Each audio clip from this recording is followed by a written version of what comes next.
KUHP telah disahkan menjadi undang-undang. Lalu bagaimana implementasi dari KUHP baru ini? Apakah Kitab Undang-Undang Hukum Acara Pidana baru bisa menjamin atau mengatur proses hukum yang lebih baik?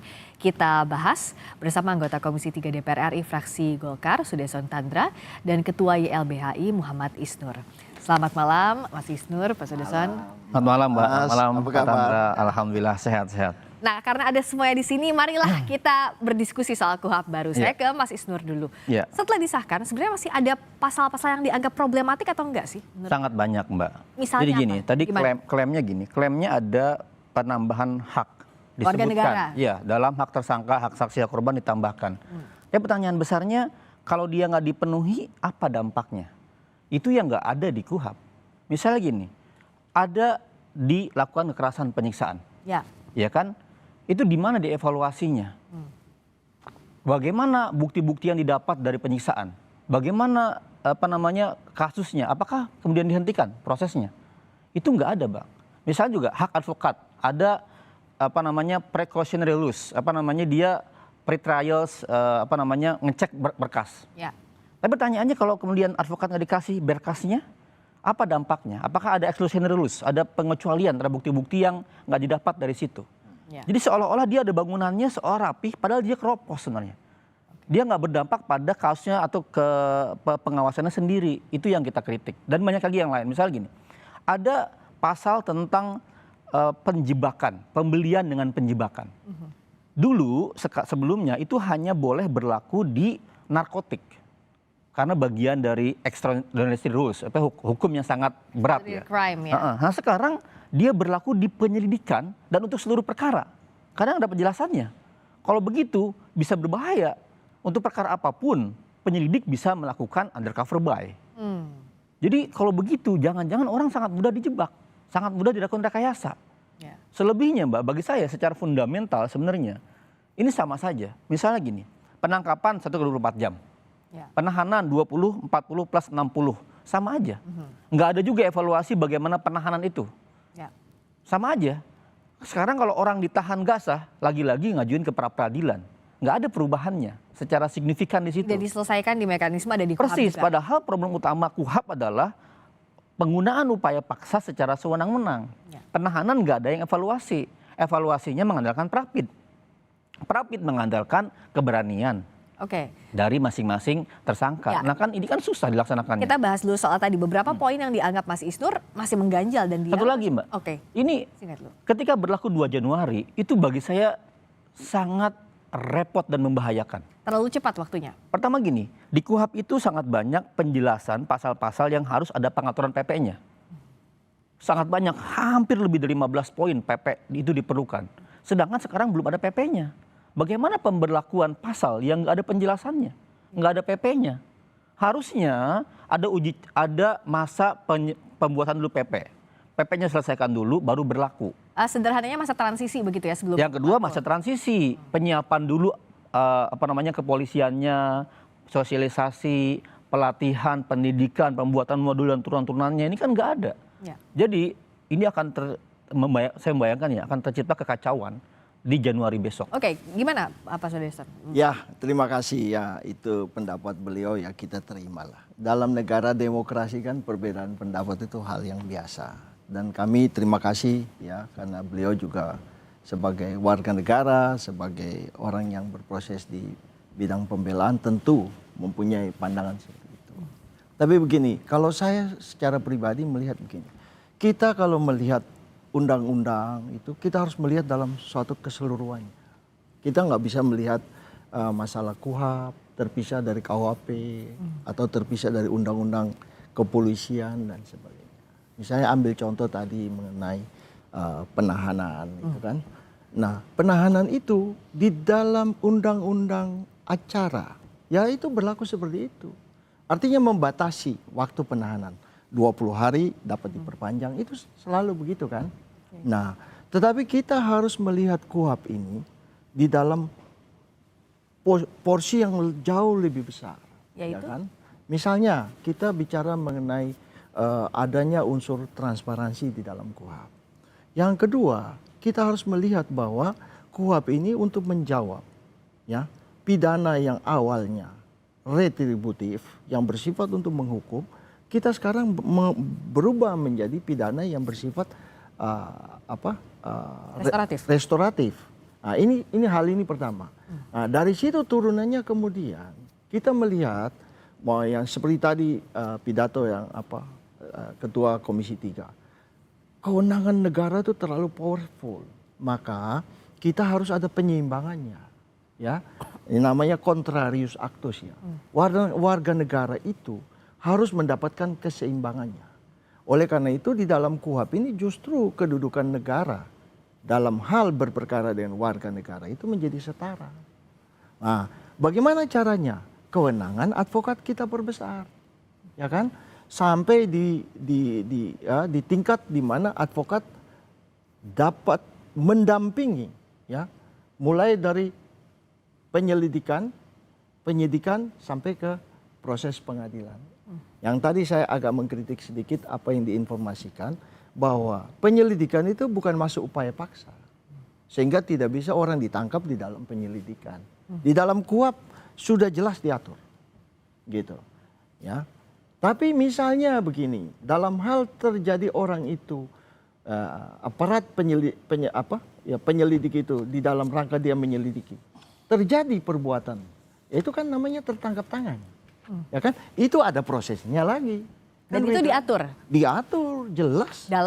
Dalam KUHP maupun di dalam KUHP pidana, kan begitu. Di situ, di dalam KUHP yang baru, kita itu kemudian mendefinisikan apa yang dimaksud dengan tertangkap tangan. Sehingga ya banyak kan masyarakat berprotes misalnya, ya, dalam tanda petik KPK, ya. Udah selesai, orang sudah lagi tidur di sana gitu, bicaranya tertangkap tangan. OTT. Iya, OTT. Nah, kita mendefinisikan apa yang dimaksud dengan OTT. Itu jelas, gitu ya. Nah, misalnya dari KPK protes kepada kami waktu menyusun itu. Saksi dicekal. Padahal saksi itu kan tidak dapat, dia sebagai warga negara Indonesia, dia wajib mendapatkan perlindungan dari negara. Dia tidak boleh dihalangi bepergian kemanapun. Oke. Nah, kalau tadi dianggapnya ini adalah melindungi hak warga negara, kalau dari premis yang disampaikan Pak Sudesson, apa yang membuat Anda, Mas Isnur, masih mengganjal? Enggak, pertanyaan bedanya apa? Kewenangan mendampingi advokat ya dulu dengan sekarang.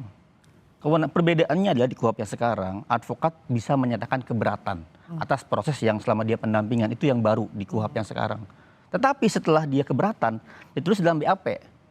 Setelah itu dampaknya apa kepada proses pemeriksaannya? Enggak ada. Oke, apa itu? Coba kalau saya begini, makanya tadi Mas Isnur, saya melihat begini, kita harus melihat itu di dalam kerangka yang besar. Bayangkan aja, di dalam proses BAP itu, penyidik, kemudian advokat itu menyatakan keberatan. Bagaimana dengan masa depan dari penyidik itu? Ya kan? Nah ini kan semua, penyidik itu kan ada di dalam undang-undang yang lain, di dalam Code of Conduct, dia tuh sudah punya kewajiban dan tanggung jawabnya. Oke, nah ya, sehingga tapi bagi hak tersangkanya nggak ada dampaknya. Mohon izin. Ini justru dengan adanya kewenangan advokat yang besar itu, dampaknya pasti terasa. Penyidik tidak akan berani, ya. Kalau orang itu menyiksa, penyidik itu menyiksa, pasti di tempat-tempat tersembunyi. Pasti tidak ada advokatnya. Makanya di dalam praktek sering advokat itu keberatan. Kenapa? Oh, masih saksi kok. Yuk di luar aja. Nggak boleh masuk ke sini. Ya kan? Tetapi sekarang di dalam KUHP kita udah atur. Oke, nah ini kan pendampingan sejak saksi misalnya. Apa yang Mas Isnur harapkan sebenarnya? Kalaupun ini dianggapnya diperkuat dalam KUHP. Dibedain dulu, tersangka atau saksi nih. Kalau saksi memang di KUHP ada yang baru. Saksi, korban dituliskan haknya. Ya. Itu yang baru, kami akui. Tetapi lagi-lagi, pemberian hak itu tidak diiringi oleh bagaimana akibat dari tidak dipenuhinya hak. Jadi kalau haknya tidak dipenuhi, akibatnya apa? Harusnya ada yang tegas. Mekanisme untuk komplainnya di mana? Itu yang nggak diatur. Itu yang nggak dijelaskan. Misalnya gini, tadi dijelaskan penyiksaan. Ya. Ada kasus penyiksaan dalam ambil keterangan oleh penyidik. Oke? Ya. Terus dilakukan penyiksaan. Dampaknya apa sih dari penyiksaan itu? Apakah perkaranya nggak sah, dihentikan? Dalam perkara anak misalnya, kalau nggak ada advokat maka dihentikan saat eksepsi. Ya. Di dismisal, di NO perkaranya. Harusnya seperti itu kasusnya. Sekarang kan nggak ada, Mbak, dampaknya. Di situ nggak ada mekanisme Mungkin pengujiannya. saya potong sedikit ya. Jadi di dalam KUHP-nya, saya lupa pasal berapa, dikatakan bahwa keterangan atau bukti yang diambil dengan cara tidak sah itu tidak dapat dijadikan bukti, ya kan? Kalau penyiksaan itu, Mekanismenya di mana? ya tentu mekanismenya kita akan ini di dalam KUHP yang besar ini kita nggak bisa ngatur hal yang sampai ada hal yang kita harus serahkan kepada misalnya jurisprudensi atau kita serahkan kepada ilmu pengetahuan. Misalnya kita bicara mengenai pasal advokat ya, BAP yang didapat dengan cara intimidasi. Nah, nanti kan Mas Isnur tanya lagi, yang dimaksud dengan intimidasi itu apa? Ya kan? Ini. Mohon izin sebentar. Nah, itu kita harus menyerahkannya kepada praktek pengadilan, jurisprudensi, ilmu pengetahuan yang akan berkembang. Yang jelas bahwa kita tahu penyiksaan itu adalah tindakan yang melanggar hukum. Seharusnya, Kan begitu kan? Seharusnya Bang, gimana, Mas Isnur? segala bentuk pencegahan dan niat baik untuk mengatur agar itu nggak terjadi diatur di hukum acara. Dan ini nih sebenarnya jauh lebih mundur dibandingkan dengan Undang-Undang 12 2005 tentang ratifikasi konvensi CCPR. Di sana ada habeas corpus, di mana ketika orang-orang ditahan maksimal nih 2 hari setelah ditahan dibawa ke pengadilan, diuji, tunjukin ke hakim, Pak ini tersangkanya Pak, kondisinya baik-baik saja, sehat-sehat saja. Tolong dicek apakah kami berwenang menahan. Sehingga hakim bisa mengontrol penyidik. Kalau sekarang penyidik nahan, ya dia aja memutuskan. Perpanjangan ke penuntut itu sama dengan yang sekarang. Makanya kami mengusulkan ada namanya pre-trial judge. Dia akan ngecek apakah bukti-bukti yang didapat oleh pengacara baik. Apakah keterangan diambil dengan baik, tidak ada penyiksaannya. Sehingga diputuskan. Yang ada kalau sekarang namanya post factum. Misalnya gini, ada penyiksaan, terjadi duluan. Ya. Karena nahan bisa 20, 40 plus 60. Baru kemudian diajukan prapid. Ya kan? Kalau prapidnya kemudian menetapkan ada pelanggaran, kemudian dihentikan penyidikan setelah kejadiannya, setelah lama prosesnya. Itu pun kalau orangnya prapid. Ya. Yang kedua, peristiwanya adalah ketika di pengadilan, ketika proses. Dia nggak sanggup prapid misalnya, kemudian dia masuk ke dalam pemeriksaan pokok perkara. Ya. Baru dia curhat lagi. Baru hakim menilai di situ.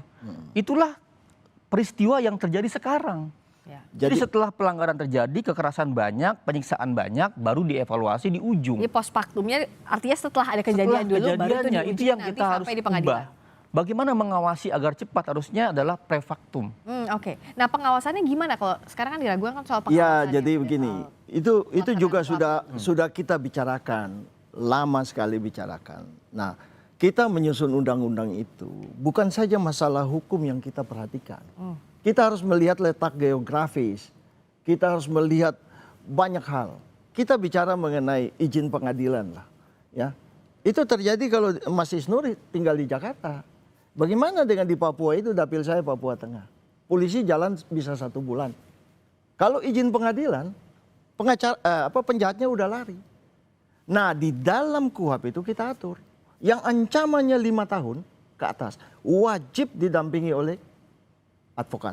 Nah, di dalam KUHP yang lama nggak diatur. Sehingga, ya mohon maaf ini, penyidiknya bilang, yuk jangan pakai itu, jangan yuk pakai ini. Kalau yuk pakai nanti saya tuntut berat loh. Sekarang wajib, ya kan? Sekarang wajib. Nah, ada beberapa yang ancaman di bawah 5 tahun, misalnya kejahatan terhadap keamanan negara dan sebagainya itu juga wajib. Bahkan ada yang ancaman 1 tahun, wajib didampingi pengacara. Bagi kami, alat untuk izin sebentar 1 menit. Alat untuk mengontrol, ya, kesewenang-wenangan dari aparat penegak hukum itu, ya, kita memang memperbesar kewenangan dari advokat. Nah, saat tadi yang beliau mengatakan mengenai habeas corpus itu, kita harus melihat sistem hukum kita, gitu kan? Nah, kalau kita menggunakan, misalnya kita mundur sedikit ke belakang, HR misalnya, ya kan? Polisi itu namanya HULP magistrat, jaksa magistrat, ya.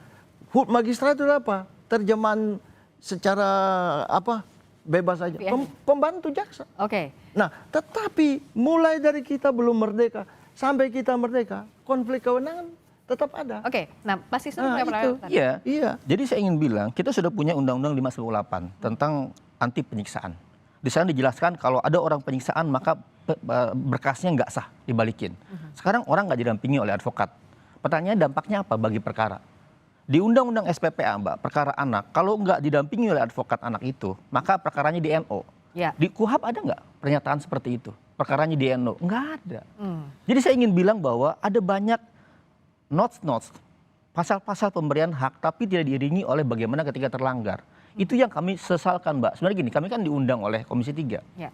Bulan Juli, ketika rame-rame waktu itu pasca pembahasan di Panja yang 2 hari. Kami kasih masukan. Kami nagih setelah Juli itu mana draftnya. Biar kami tahu apakah masukan masyarakat sipil ini diakomodir. Dan sejauh mana diakomodirnya? Iya, sejauh mana diakomodirnya. Kami menunggu, kami kirim surat. Sehingga akhirnya kemarin di pertengahan November, tibalah kemudian rapat di online di YouTube kami lihat. Langsung pengesahan di tingkat 1. Rapat panja, laporan ada, langsung tingkat 1 pengesahan. Tidak ada kesempatan buat kita memberikan catatan atas draft-draft yang ada itu. Sehingga kami mengkritik, Bang, ternyata ada tabel kami lihat, dia dikutip. Ini masukan YLBHI. Kami bilang kami nggak pernah ngasih masukan itu. Ya. Ini dari mana masukan YLBHI dan salah masukannya. Berbeda dengan masukan kami. Nah, kami bilang ini kok salah kutip atau informasi dari mana atau kami dicatut namanya kami nggak tahu. Ya. Bagaimana DPR menjawab pertanyaan tadi? Usai jeda di Sapa Indonesia Malam. Kami kembali.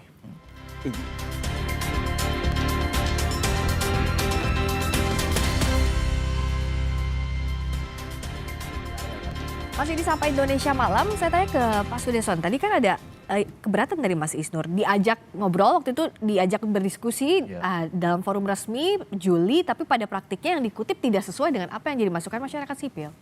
Ya, terima kasih. Mungkin saya tidak terlalu ingat ya poin-poin yang disampaikan oleh YLBHI dalam hal ini diwakili oleh Mas Isnur. Tapi sepengetahuan kami, semua yang diajukan oleh teman-teman itu yang sudah masuk ke dalam perumusan kita pasti kita akomodir.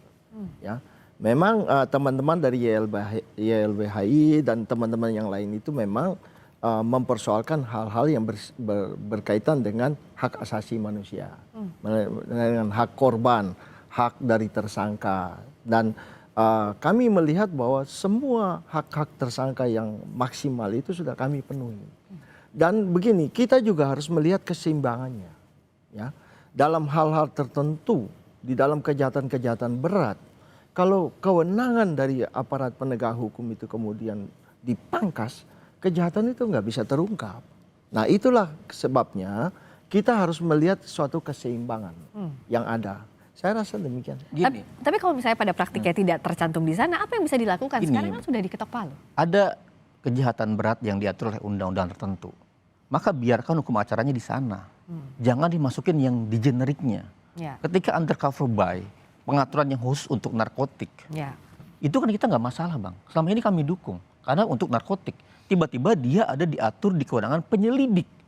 Bayangkan gini. In general jadinya. Iya, bayangkan kasusnya penadahan. Penadahan nih ya, saya beli handphone, ya, terima dari seseorang. Ternyata handphone ini handphone hasil curian. Diam-diam saya beli, saya nggak tahu. Akhirnya saya terkena pasal dengan dia saya penadah. Karena dia kena masuk jebakan undercover buy. Artinya apa? Sangat mudah lagi-lagi abuse of power dilakukan di sana. Kesewenang-wenangan aparat yang selama ini nggak dikontrol, susah dikontrol, terjadi dengan mudah besok. Saya rasa kalau itu beliau ini terlalu khawatir. Jadi begini, yang tadi beliau sampaikan, misalnya undang-undang apa tadi? Narkotik. Dengan berlakunya KUHP, apakah undang-undang menjadi batal? Kan tidak. Kita ini sekarang sudah sepakat bahwa KUHP kita ini, ya, kita mau mengadakan satu kodifikasi, ya kan? Bukan berarti bahwa apa yang ada di situ menjadi tidak berlaku. Kita bicara mengenai KPK.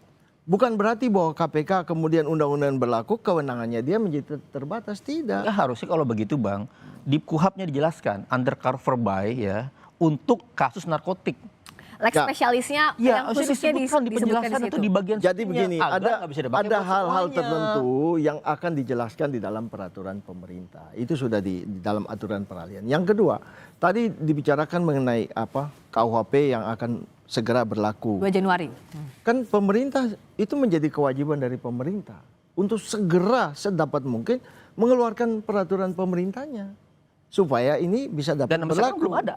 Saya yakin dalam waktu dekat pasti akan keluar karena undang-undang ini sudah harus berlaku dan berjalan. Nah, itu dia. Nggak boleh terjadi kekosongan hukum. Waktunya cukup atau Di enggak? kasus KUHP sendiri ini harusnya jadi pembelajaran buat DPR sama pemerintah. Kami waktu itu teriak-teriak, 2019 kami teriak-teriak, ada banyak masalah.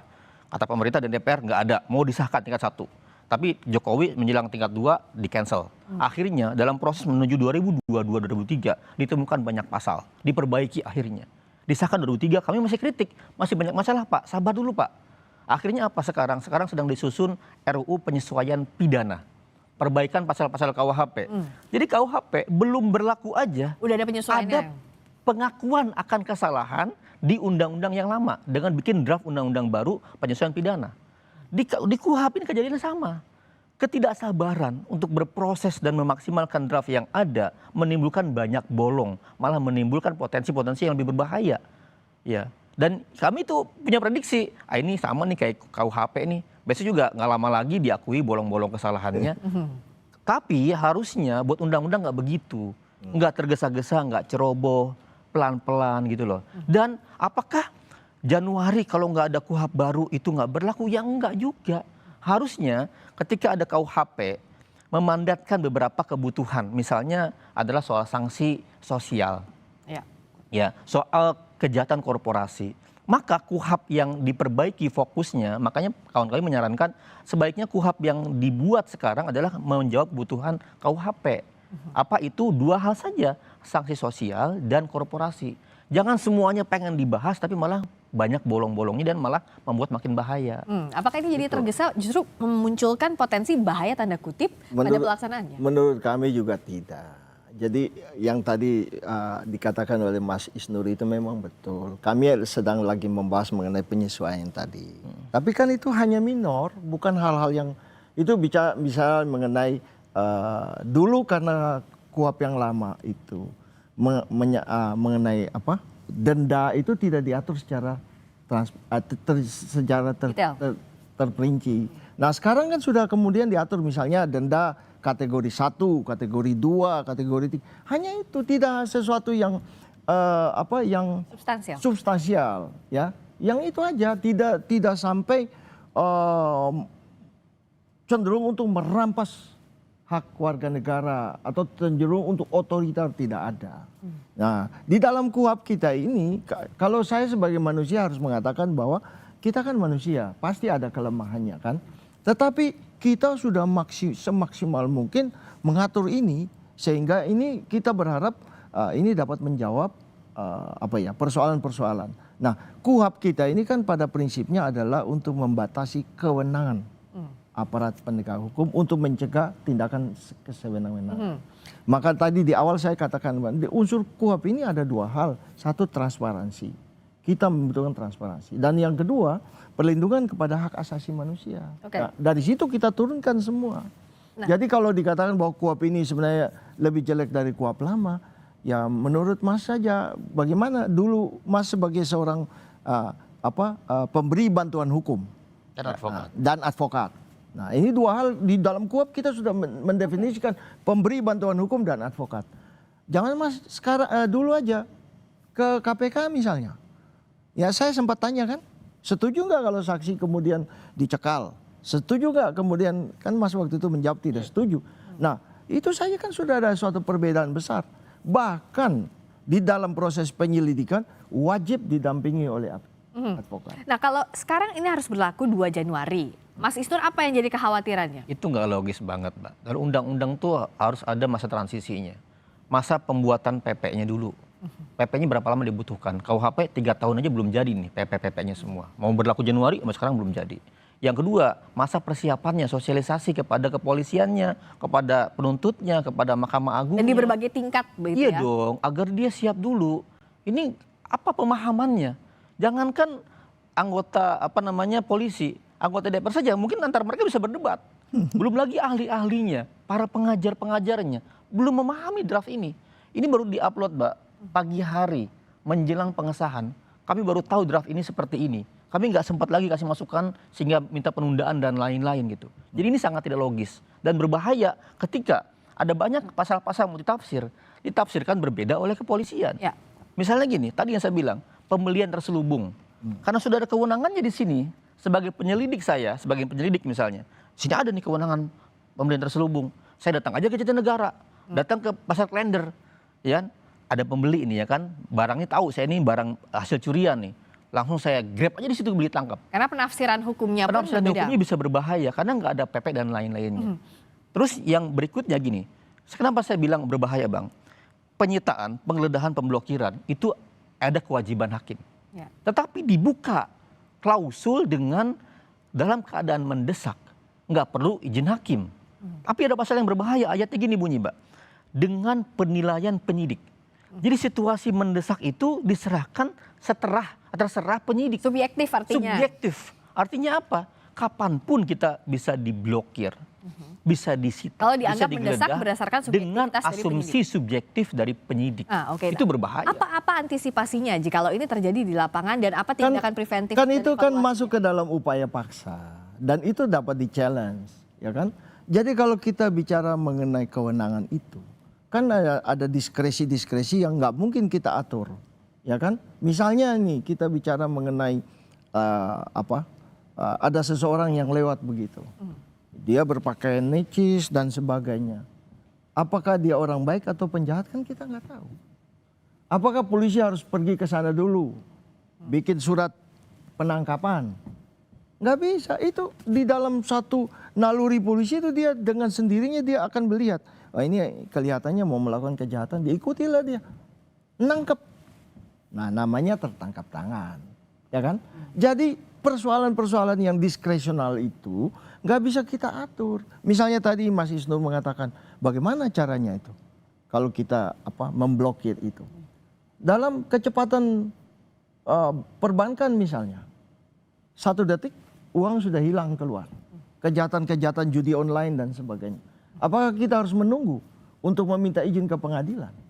Tetapi di dalam semuanya ini sebenarnya, ya, apakah itu aparat penyidik dan sebagainya, dibutuhkan ada code of conduct mereka yang nggak bisa kita atur semua di dalam KUHP, ya kan? Mereka juga, saya yakin institusi kepolisian, kejaksaan, pengadilan, KPK, semua mau agar prestasi mereka, kerja mereka semua diberikan apresiasi oleh kita semua kan.